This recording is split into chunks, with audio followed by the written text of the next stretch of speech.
Hi, everybody. Welcome to another episode of CX Tech Talks, where we bridge AI with CX. I'm Valerie McSorley. I'm your host. And on behalf of Zappix, I'd like to welcome Bruce Belfiore to the show today. Bruce, thank you for joining me. I'm really happy to be here. Thank you for inviting me, Valerie. This is exciting. We had the pleasure of sitting down a few weeks ago, and you had me on your podcast, which was such a thrill. And I'm delighted to sort of switch gears with you now and have you in the interviewee seat. So we've got a lot of great things to talk about, and really exciting time in the industry and the space. And just to give our listeners a little background about you, Bruce is the CEO and senior research executive of BenchmarkPortal, custodian of the world's foremost database of contact centers performance metrics. He hosts the online podcast CallTalk and is a frequent speaker at industry events. He's the chancellor of the College of Call Center Excellence and has consulted for many Fortune 1000 companies, helping them to improve their customer contact operations. He's the author of the book Benchmarking at its Best for Contact Centers and holds bachelor's, MBA, and JD degrees from Harvard University. So pleasure to welcome you. Very smart guy. I know I had the great fortune of attending your call center campus event that BenchmarkPortal hosted back in Austin this past June, and it was awesome. It far exceeded my expectations, and I met with some wonderful people. I thought your team executed everything flawlessly over those several days, and I took so much away from that experience. But I wanted to really ask you, I mean, obviously AI is everywhere right now, right? You can't go 2 feet without talking about AI in the space and how it's going to change customer experience. So in trying to drill down this topic, which is so big, right? And is impacting everyone, I'm wondering if you can share with me, if you had to explain AI to your parents, how would you do it? Okay. Oh, wow. Okay. Well, it's an interesting question.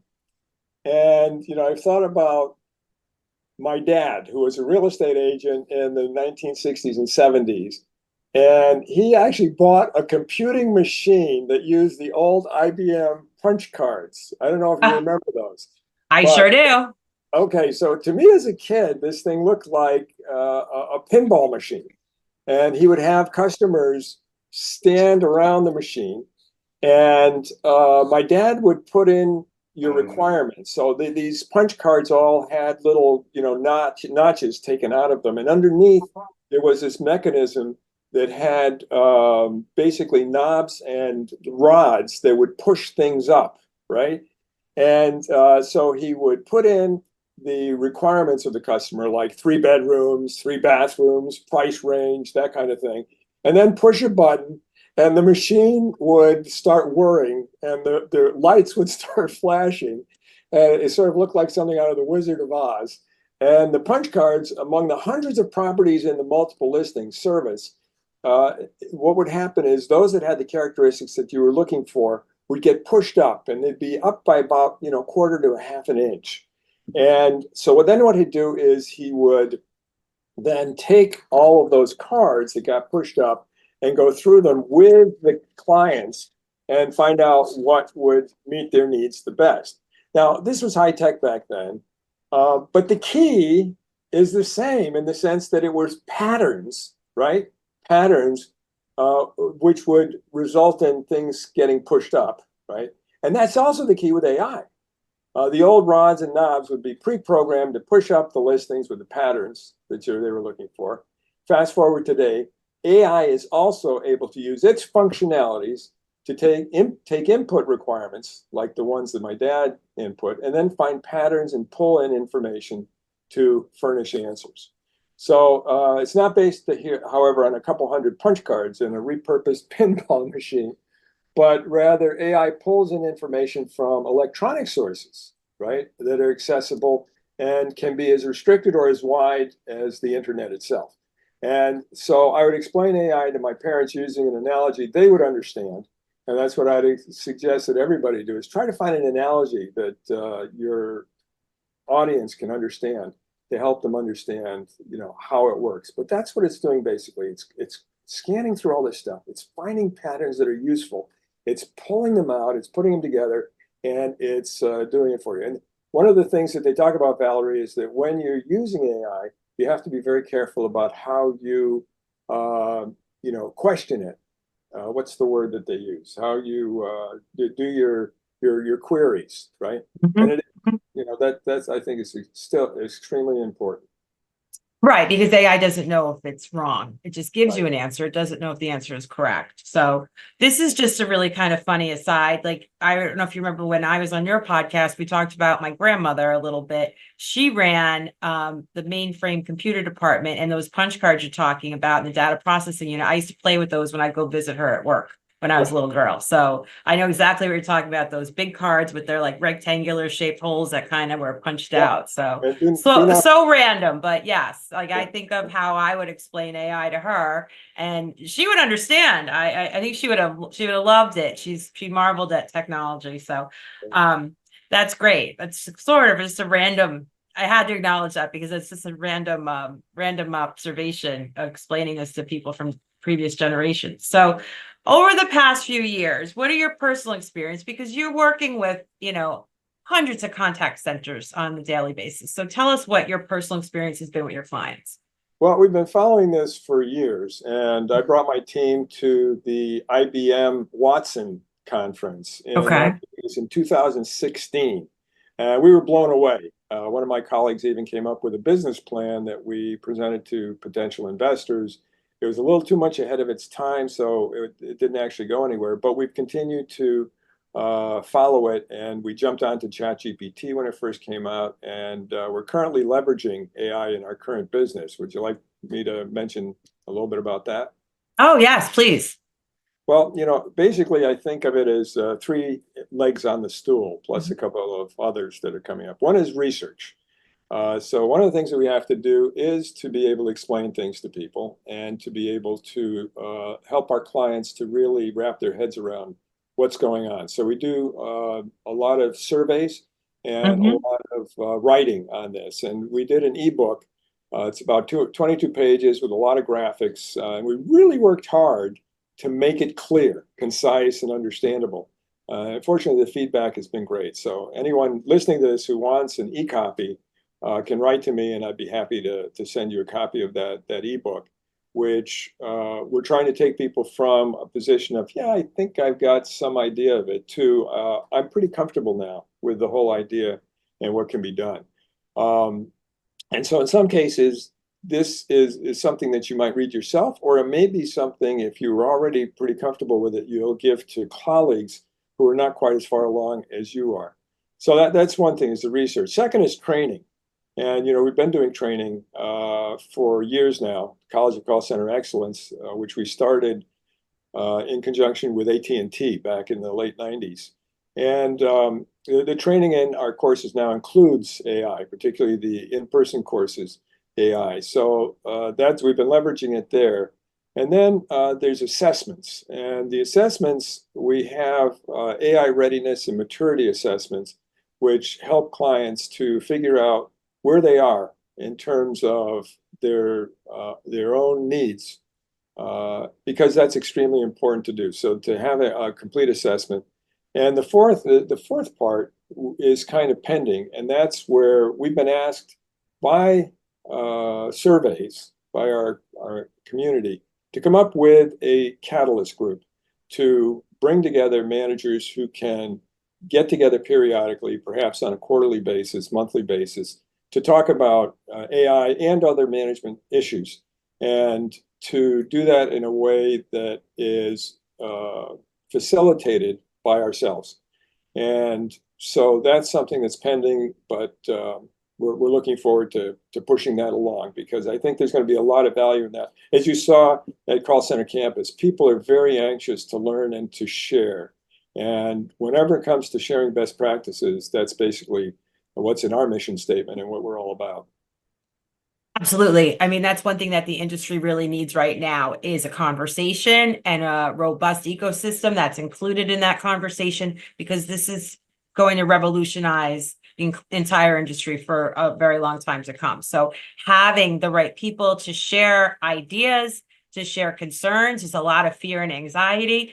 coupled with the excitement. And there's things that people really need to understand. And, it's a very unique industry, and people can really relate to one another. But having those really quality sounding boards to talk about these bigger issues it's right now is such a prime time for that. So, the assessment piece really has me interested. How are you taking through that assessment? What does that look like? Well, the assessment really is conceptually similar to what we do for benchmarking now, Okay. which involves benchmarking both the metrics, the sort of performance metrics, and also benchmarking processes. And we've taken that and stretched it to things that are a little less quantitative, but still extremely important in terms of pulling those same concepts over to things that have to do with AI. So it has to do with, where do you stand now with your technology? Where do you stand now in terms of your culture? Where do you stand now in terms of your ability to understand your workflows, but not just your workflows from the point of view of your point of view, which is what we see in a lot of cases, but those workflows from the point of view of the customer. And so, yeah, I mean, I think that's where a lot of the challenges are right now. Right. I mean, it is, in my opinion, understanding,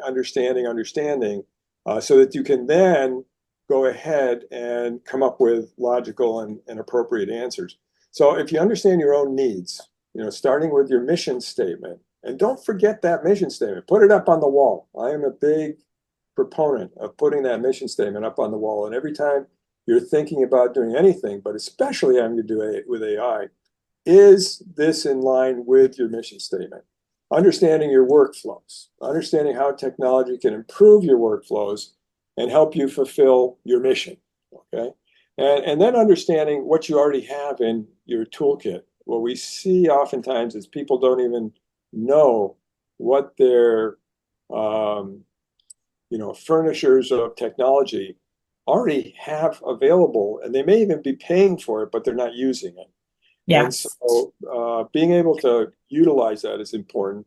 And then there's a whole part about understanding how you get from where you are to where you need to be via a really good roadmap that's comprehensive. Okay, and it's been well thought out and developed with people who understand how to do these things well. So the technology is vital, but Valerie, like myself, that there's a lot of other things around it. You need to look at company culture. You need to look at workforce morale. Consider the way the workforce needs to be primed and prepped, so everyone is not simply immobilized by the fact that they think they're going to lose their job, right?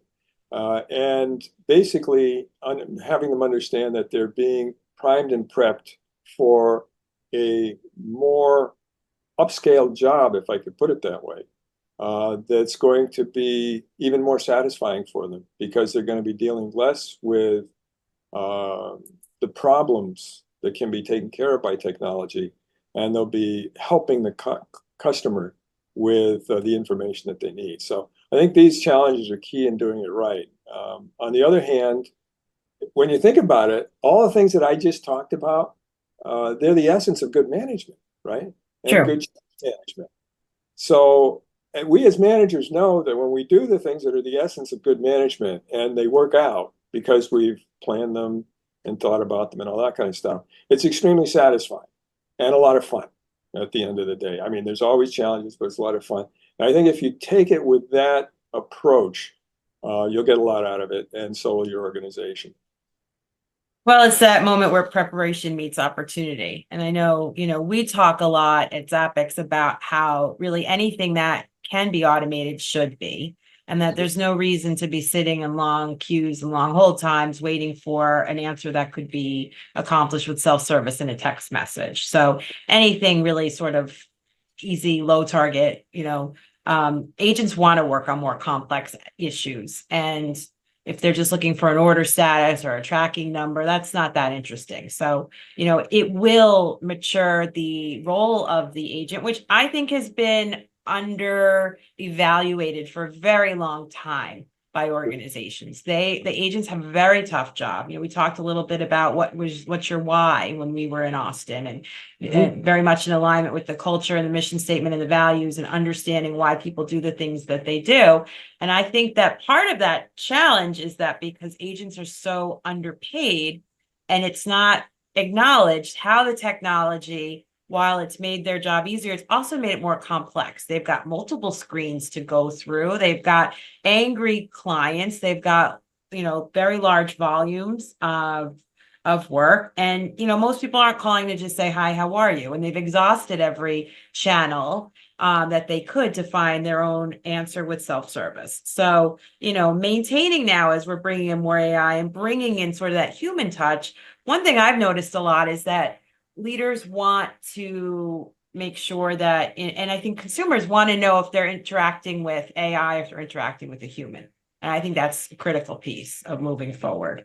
So, when you're thinking about balancing the use of AI with the human touch, I mean, you're talking about all those things. So what I'm also hearing is consistency across what the organization values along the brand promises, because, now we're starting to see the lawsuits roll in.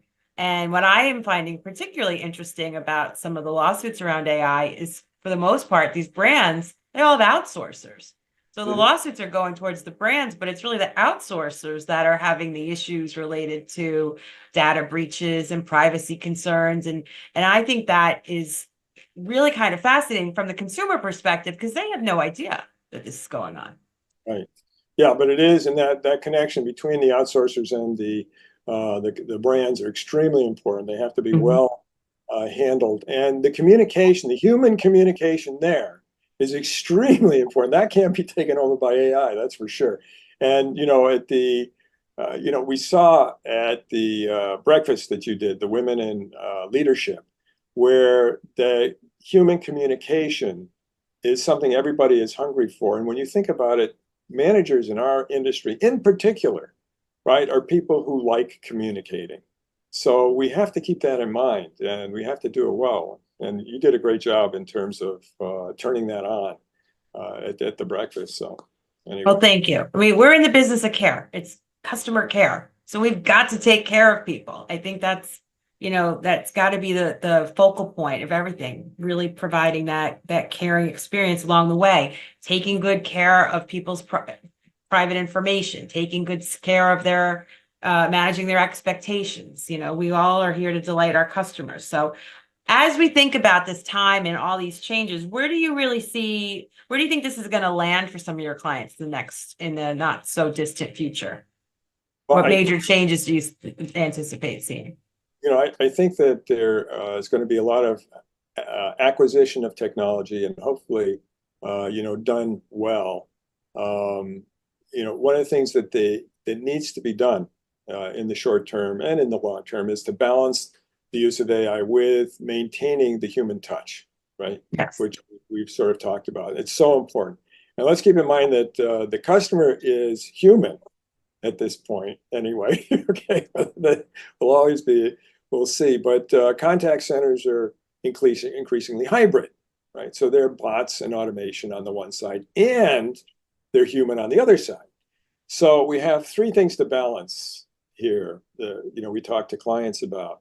And one is that the AI automation really needs to work for the human customer, and not for some sort of idea that the enterprise comes up with, perhaps at a high level, that does not connect with the human customer.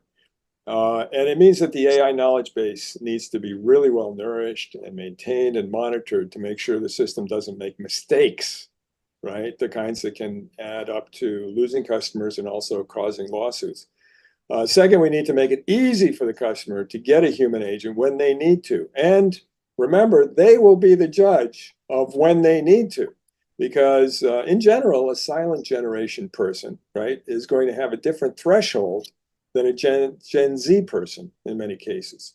So as you're sitting there sort of trying to figure out what to do, don't forget that you have a range of customers, and that you have to, give them access to agents at different levels. And third, the human agent needs to be really good on two levels. One is using technology to get the correct answers quickly. So they have to be well trained in that. Mhm. But B, and this is a really important one, they have to have the soft skills to deliver the answers in the best possible way for each customer. Absolutely. And this point B is not talked about enough. We need to have a comprehensive approach with regard to recruiting, screening, onboarding, training people, right? That really needs to be done best in all of its. And then after the training comes the coaching. And best practices should be discussed and shared on a regular basis.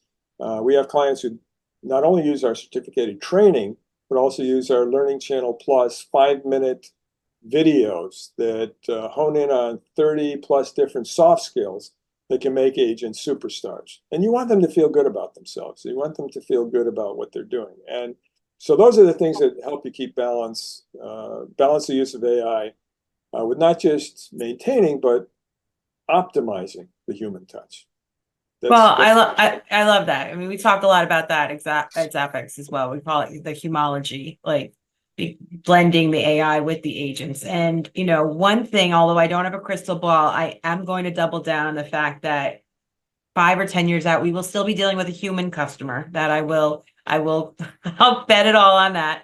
But that human touch it's the empathy, it's the understanding, it's providing answers at conversational speed, it's providing the right answer, but it's also providing the answer in a way that fits the channel that the consumer is engaging with us. So, Yes, yes. That's a critical piece. That's a critical piece. And, I think in terms of being able to do that, okay, and you think of a Rubik's cube, three-dimensional stuff here. But, I think of customer service variation on Maslow's hierarchy of needs. Okay, let me pull that concept. Okay. For now, I think that AI is busy trying to provide customers with their information needs. This is an important part of orderly access to information. And Dr. John Anton used to talk about this. Basically, we're trying to take stuff that's buried in the organization and turn it out so that it's available to the customer, and do that through the call center. And the enterprise, uses AI-assisted knowledge management to open itself up, appropriately, of course, so you're not giving away things you shouldn't, but to provide access to that information. But as we go along, we'll be adding extra value as we go up the Maslow pyramid and provide information in a way that the enterprise shows that they know and understand you. In other words, building the digital intimacy, right, that people have talked about, and make it accurate, user-friendly, and frictionless, right? And we get to the top of the pyramid, AI is helping with self-actualization. So when you talk about, years down the line, Valerie, that's where we're not quite sure where that's going to go, right? But it's going to be exciting. You mentioned that word earlier. And, however, whatever happens, I think it's going to be very interesting to see how customers are brought in and will react to that. Absolutely. It is an exciting time. I mean, and we've been through this phase before where we thought, oh, chat's going to take away the agents. Oh, this is going to impact. So we've seen this many times through the advancements of technology. But I think this one is here to stay, and particularly very exciting because it can just make everybody, a little bit smarter. But again, you have to, make sure that you have a little bit of safety ring around the information that's going out, that is correct, that is reviewed, that is, and you talk about knowledge management, everything has to be based on that strong, safe foundation, right? So that's really the key to building this out correctly. And I think a lot of folks, when I'm talking to contact center leaders, I'm always saying AI is great. It's such a big, massive tool, and it starts with automation. That's the basis of starting, and then just dip a toe in the water and then just keep going and keep going. But that's the easiest way to start, is just based on automation. Anything that can be automated should be. Yeah. So, I mean, when you think about what, and this is a call sponsored by Zappix, and I appreciate that. And, the solution there helps in creating the smooth interactions that I've been talking about. So this is visual IVR, also making accessible the information that the customer needs that's inside the knowledge base of the organization. So through visual IVR, the tool can make things quicker, omni-channel, right? Omni-hour.